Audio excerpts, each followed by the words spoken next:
Have you ever felt forgotten? I was the youth pastor here, and I took a group of students in our church van to the Block of Orange. We saw a movie together and then walked over to Krispy Kreme donuts. And then when we were all done, we packed back into the church van and began to head out. Just as we were ready to leave the parking lot, someone from the back seat screamed out, "Where's Kunke?" Jeff Kunke was a freshman at the time and a great kid, but somehow, some way, we had lost him in the mass of people that were gathered together on a Friday night at the block. I panicked. We retraced our steps, and I had to do the thing that no youth pastor ever wants to do. I had to call his parents and say, "I've lost your kid." I called his parents, and Barry and Elaine were incredibly graceful. They said, Jeff called us a while ago. He's waiting for you at this spot. We went and picked him up. We brought him. But "Where's Kunke" became kind of a theme call for us on any trip we took from there on out. Before the church van ever left anywhere, someone would yell out, "Where's Kunke?" If we had Jeff, we could go. Now, just so you know, Jeff has turned out to be an amazing young man. He's a lawyer. He's well-adjusted. He's a great guy. So be easy on me. My point is this, that sometimes we go through these experiences. We have these experiences where we feel forgotten. Maybe you have felt forgotten by God lately. Maybe you felt like God forgot you when your boss called you in and said, "Look, right now we have to furlough you. We have to lay you off." Maybe you even think back to past events. Maybe you think to situations where you think, "God, it doesn't seem like you were there in that situation when our family went through crisis or when someone was sick. It just felt like we were forgotten." We've been going through a series about when God rewrites your story. And today we're going to think a little bit about what it looks like when we think about feeling forgotten by God. That sometimes we see in the story of God, the people of God seem to be forgotten. And we know how this is. Look, we're in a situation right now where we might even be thinking or feeling that very thing. God, where are you? We feel forgotten by you. As we walk through this story, as we've been thinking through this, we've looked at some key characters, Abraham and Moses and David, and last week, Jeremiah. And as we're walking through this story, we're seeing both the creation of God's people, and as we began to see last week, we're seeing God's people begin to break apart. The nation of Israel divided into two kingdoms, the north and the south. The north was eventually conquered, and the south went through a series of ups and downs, good kings, bad kings, until finally they stopped listening to God, and a nation, Babylon, came and took them. And what we saw last week is sometimes you can feel very forgotten by God. They enter into a time, a season of being held captive. And think about it for them. For them, they were told that God was still with them. As we saw last week, "Seek me and you will find me."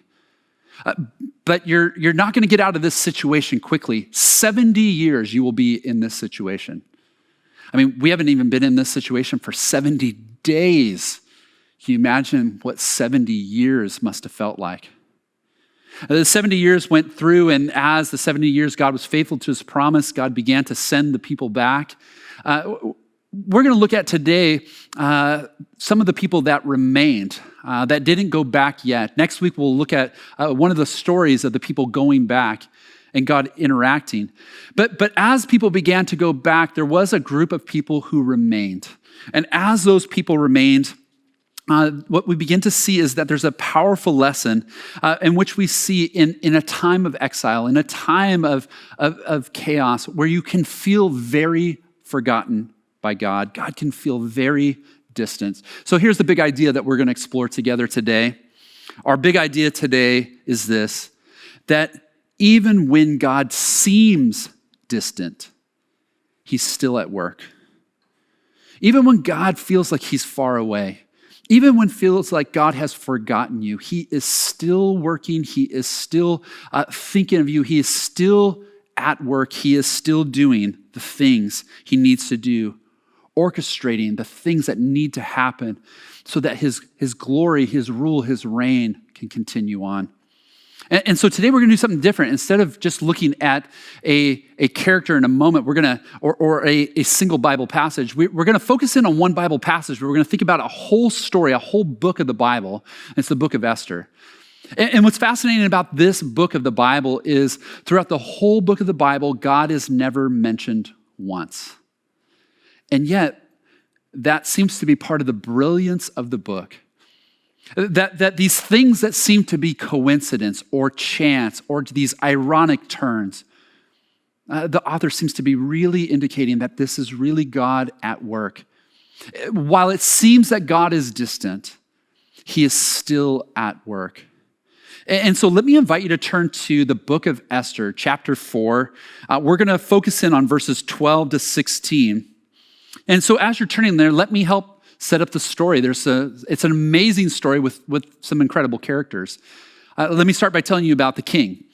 King Xerxes was the king of Persia. Persia had conquered Babylon and now was ruling over the people. He was a very strange individual. He'd make very rash decisions. One day he was having a big party, a big banquet, and he had all his guests. He'd been drinking a lot, and he called his wife in. He wanted to show off her beauty to all of his guests, and she refused. And so he banished her.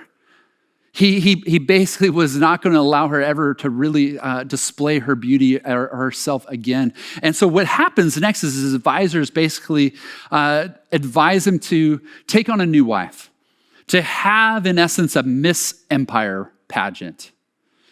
This is where we meet the woman Esther. We discover she's quite beautiful. She and Mordecai, her cousin who had helped raise her, are Jewish. And Esther has found the favor of the king's attendants. And Mordecai gives her instructions. Do not reveal your ethnicity. Now, it's in this moment, you have to almost tuck that little idea away. It's almost a foreshadowing of things that are to come. And so we tuck away this little detail. We know this about the king, that he's moved to these rash decisions. We see that Esther has caught the eye of his attendants and perhaps will be this person, and that she's not going to reveal her ethnicity. That Mordecai is this figure that we've got to kind of understand what role he will play in giving guidance. And so Esther is ultimately chosen to be the next queen. Now, Mordecai gets to play this interesting role, and one of the roles that we see Mordecai playing is that he discovers there's a plot, an assassination plot against the king. And so Mordecai takes the information, he gives it to Esther, who gives it to the king. Now we have to tuck this idea away because this is going to, again, it's a foreshadowing of things to come. The king's life is saved. Mordecai is this hero. Esther has played this role. And so all these things are starting to develop under the surface. And then we meet this man, Haman. Haman is the number 2 in the kingdom. He is the advisor to the king. And this power that he has is very important to him. In fact, he has an advisory council of his own. And when he enters the room, he expects everyone to bow down, to, in essence, worship him. Well, Mordecai is the Jewish representative on the board. And Mordecai, as a good Jew, will only bow down and will only worship the one true God. And so when Haman enters the room, everyone bows down but Mordecai. And this just infuriates Haman. So much so that he decides not only to have Mordecai killed, but to exterminate, to eliminate all the Jews in the empire. I mean, talk about a huge decision. And so he goes to the king. He kind of puts together this plot, this plan.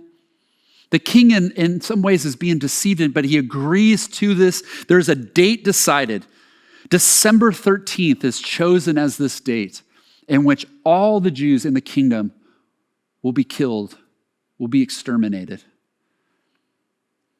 This is where we start to see the unique way that God is at work. Because what it feels like in this moment is that God is incredibly distant. God, where are you? Here's someone who's standing up for you. Here's someone who's willing to honor you in the midst of pressure. And in return, this is what he gets. In return, not only will he die, but all their people will die. It seems like God is distant. It seems like they're forgotten.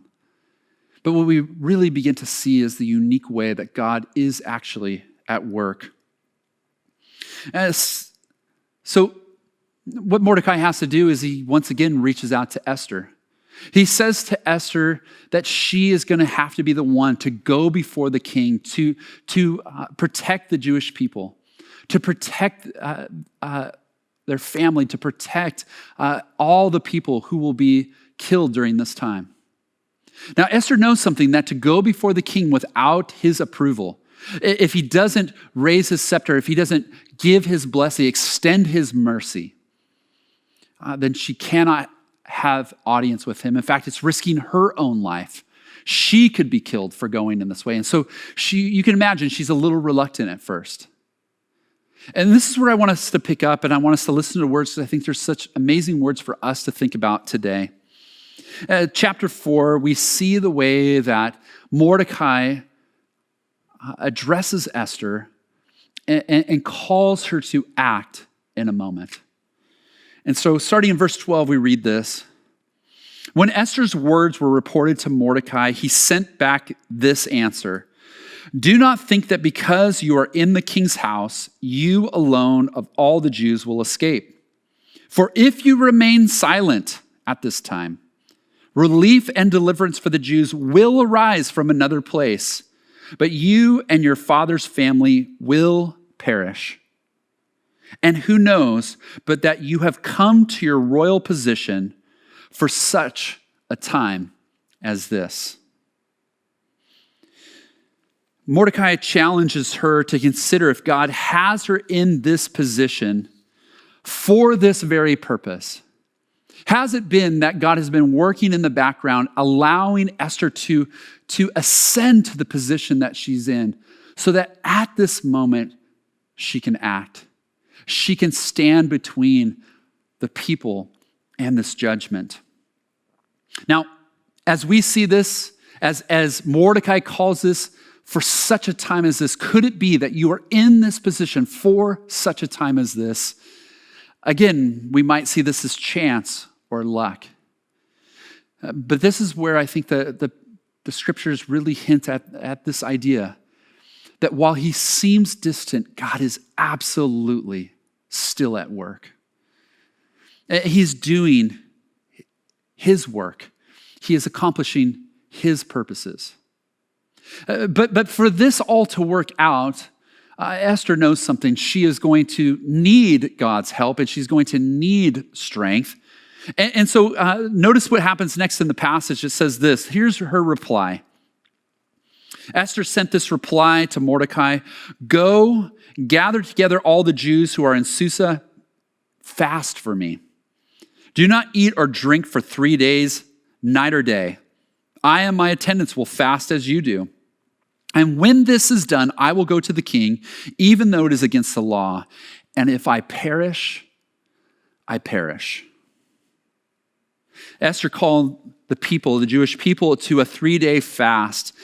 This was a moment for her to lean into the strength and power of God, to go 3 days without food, to fast. And the idea is to fast, to pray, to lean into the power, to lean into the strength, to be reliant on God as the one who would ultimately deliver them.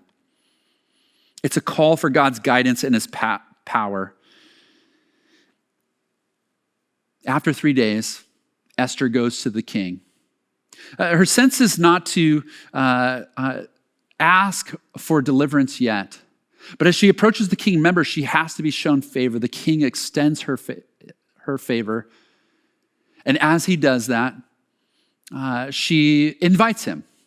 She wants to put on a feast, a banquet for him and for Haman. That Haman would be his distinguished guest. And you have to know, this just fills Haman with even more pride. And he's thrilled at this idea. And so they come together, they have this time to dine, to have a party, to a banquet together. And as everything proceeds that night, in Esther's spirit, she senses this is not the right time to ask. And so she requests that they come again the next day and that they do it once more. Again, Haman thinking what favor he's found among Esther and the king. But this is where the whole story takes this interesting twist. It is between these two banquets that we see the most dramatic work happening. Filled with wine and party, Haman makes his way home and he sees Mordecai. And he's filled with rage. He's filled with such rage that he instructs those who are working for him to construct a pole 75 feet tall that he plans the next day to impale Mordecai on. His anger is at a boiling point. At the same time, between these two banquets, we see this. The king, who it seems to suggest never had a problem sleeping, even after all the wine he's had that day, all the food, he can't fall asleep. He has insomnia. And so one of his tenants decides, why don't I read to you from your memoirs? Read about your history. And as he begins to do this, they read about the story of Mordecai. Mordecai rescuing him, saving him from the assassination plot. And the king says to the attendant, I remember the story. I remember Esther telling me about this. What did we ever do? Did we ever honor that man? And the attendant says, no, we never did. Tomorrow, we will honor that man. Two completely different ideas of what's going to happen in Mordecai's life the next day. And so as the next day comes, and Haman comes to the king says to Haman, Haman, there's someone in my kingdom I want to honor. And Haman thinking, he must be speaking of me. Someone who's done a great service to me. And he goes on and on, building it up. I want to honor him. I want to parade for him. I want everyone to give him honor. And Haman's thinking, there's no better way for you to show me what I deserve than to do this very thing. And he says, the man is Mordecai. At which point Haman's thinking, I'm sorry, excuse me? Who did you say? Mordecai. And you will lead him. You will lead the procession. And so imagine what happens on that day, the very day that Haman has planned to kill Mordecai. Instead, he puts him on a horse. He leads him through all the honor and praise that comes to Mordecai. When that's over, they come to the second night of the banquet. The king is there, Esther's there, and Haman's there. He is just wrecked by what has happened this day. His plans have been foiled, but it's about to get even a little darker. It's now that when they're in the presence and now that Mordecai has been honored by the king, that Esther reveals, King, I have to tell you about a plan. And she begins to tell about this plan. She reveals her ethnicity, that she is a part of the Jewish people. That Haman has come up with this sinister plan and called you into it to eliminate my people, which would mean that you would have to kill me as well.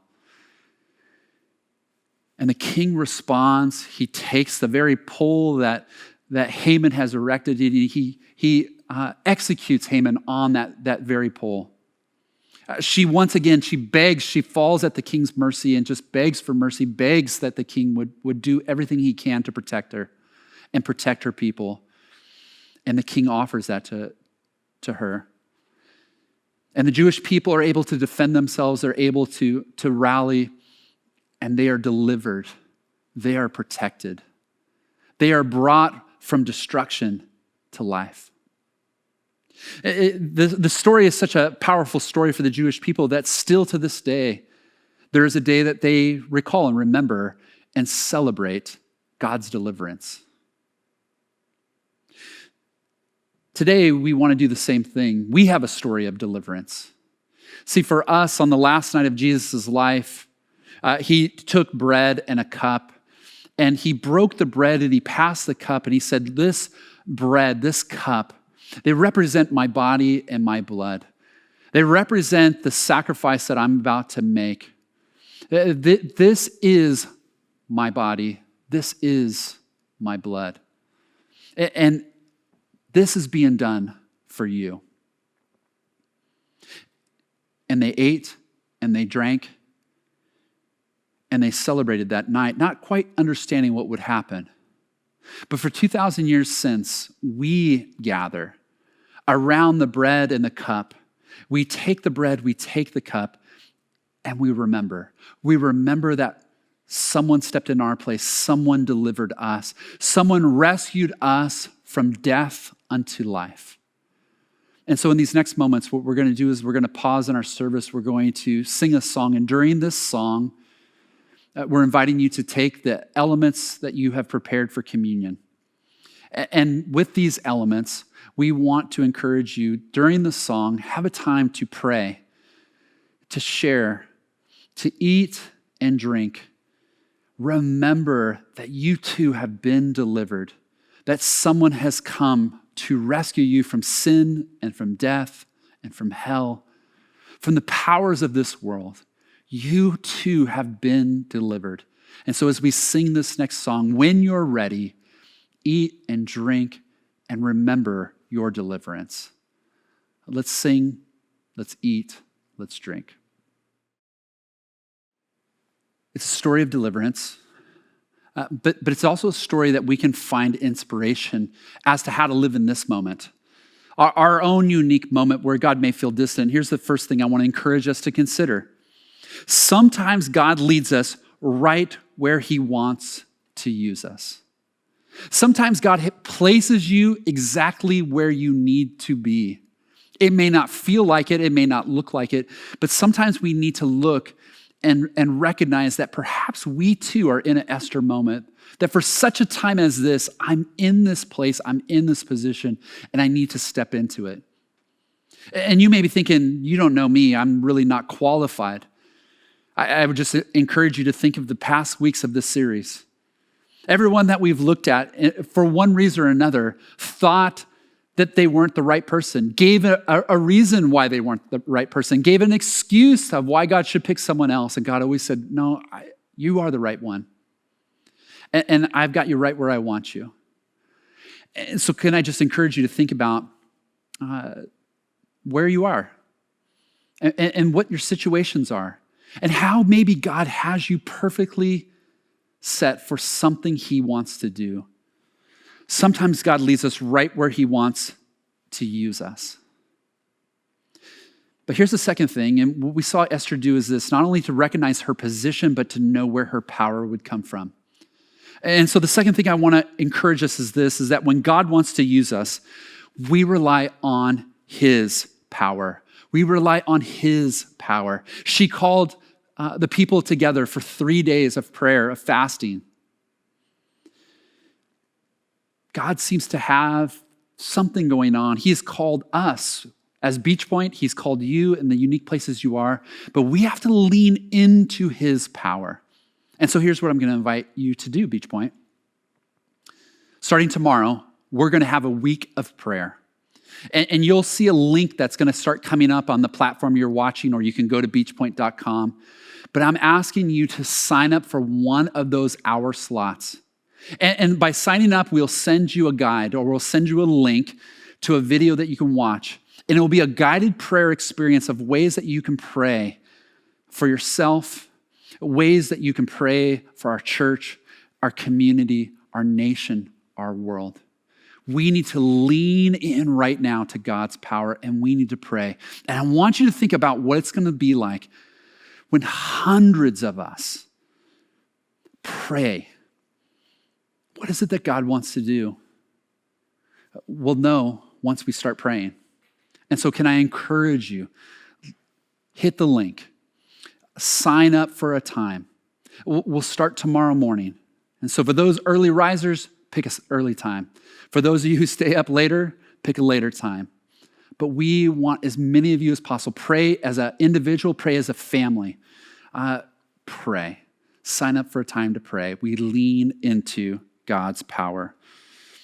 Even when God is distant, he is still at work.